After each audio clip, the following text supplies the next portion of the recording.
Okay, class. We have here the picture of this lamb with the evil evil inside. Okay. In front is a lamb, but the inside is a lobo, fox. Okay, so first I will teach you the drawing, the drawing technique, because I told you you can draw anything on that. So you zoom it, press Alt to zoom out. Zoom without pressing Alt. If you press Alt, it will zoom out. Without pressing Alt, it will zoom in. Okay, we are going to operate this lamp to remove this evil inside. Okay, that's why I told you.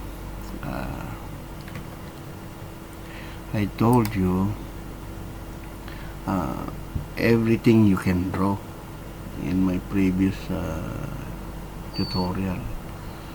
Like what I told you, we are going to select, press Alt to zoom out. I want to operate this lamp to remove this evil inside the body. Okay, so that's why I told you last time, we just use only pen tool and white arrow here. Okay, and we are now in pen tool. So from here you can do like this, 1, 2, 3. So you can press and press and press anything that you want. I told you, don't be afraid of the dark. Don't be afraid of playing with the nodes. Just click and click and click and click. Okay, whatever it is, whatever, just click and click. You can add, you can delete. Okay, and close. So like what I told you, you press Ctrl to select the node, and while holding the Ctrl, you can position your node wherever you want. You can position on this area. Okay, you are still pressing Ctrl. So I'm still, yeah, that's why I told you, you are pressing Ctrl in selecting the arrow, selecting the node. Sorry, I'm not a good English speaker. Sorry for my English. Okay, as you can see, you can add node here, then Control, then you can adjust where on this area, maybe here. Okay, then Control, and it's moving, so press Alt to stop moving the other side. So I told you, Alt, you see, hold the Alt and to stop moving that area. Okay, so it is here. Then you can add node here again. Hold the Control. No, that is Alt. Sorry, Control to move it. Position here. Okay. So we will make it nice. You can move this one. I'm holding the Control. I'm selecting the node, I'm moving the node, because I can draw all. I told you, you can draw all. So this is the most important thing in your life, in drawing. See, that is the technique. Oh, you move your mouse here, then you need one node here, but this one is you need to clasp it to make it clasping. Alt press, it becomes straight line. While holding the Alt, move it. Okay, so Control, move the node here. You are press Control, you are controlling the handle. Also, you can control the node, you can control the handle. So what else on this area? Okay, so I told you you can press and press any node, because you can add, you can delete, you can add from here. You can what's this? You can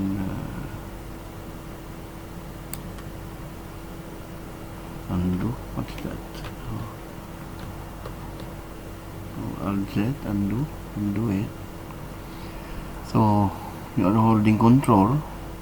What else? So this area, it's okay. Then here, and that area here, okay.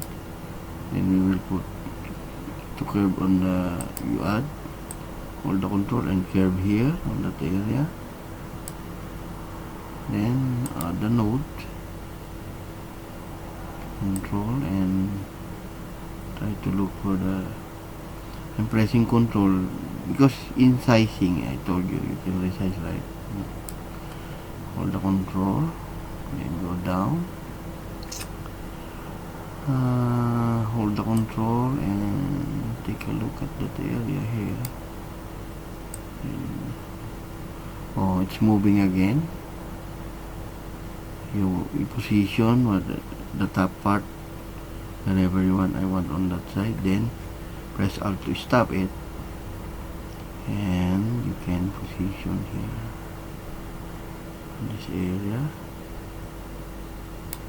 Here you can add the node, okay, like that. Then go down, press this one here, press the Control, move it here, okay. Okay. That's why I told you, you hold the Control, you can adjust anything, you can add nodes. Suppose you are lack of nodes, so you add, okay. Then if you are over node, you delete on over. You are not pressing anything automatic. I told you. It will ask you. I'm not pressing anything, I'm just moving the mouse. If here the plus become negative, if on the line become positive, it's asking you if you want to add node.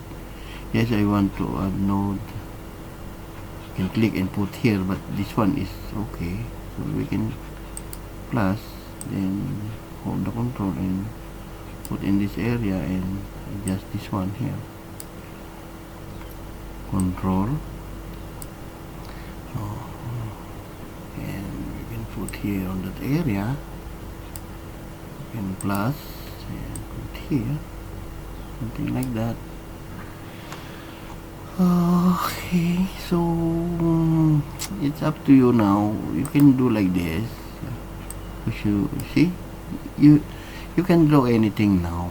I told you, so you can follow nicely.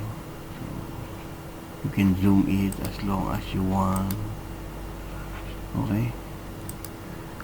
So press Alt to decrease it. So go back to your node. Okay. Then do the tutorial, Control Alt delete.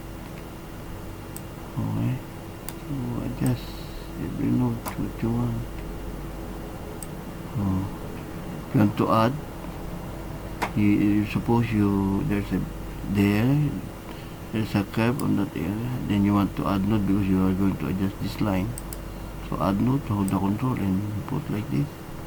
So the other side is moving, so you press Alt to make it straight line. Okay, and if you want to curve it, Alt again and do the cusping by your own. Okay, then hold the Control, move it there. While you are still pressing the Control, move here. See, then hold the Control and move the handle, so it's moving again. Yeah, it's moving, so hold the Alt to stop moving, and you can position your line there. Okay, so now Control again to choose this node, because you are adjusting this node, and you can add here. Hold the Control, hold down. If you want to follow this curve, you can do it. Okay, you press Control, see, then adjust this node here, there, and this one you need a node here, so you plus node, Control, then adjust to like this. See, if you want to cut from here, you adjust the node, you go here. So I told you, you can draw anything now, as long as you know the shortcut. I'm pressing the Alt, so the other side is not moving. So after pressing Alt, you can release it and move this line. Okay, so be aware of the handle and the curve. So in this area, as you can see, I think it's okay now from here until there. And this one you want to make it curve, so you do press the Alt and do like that. Okay, so Control, this one is Alt, Control, then take a look at in your hand, Alt. Okay, so this one is, I'm not pressing anything now, so you can add the node here.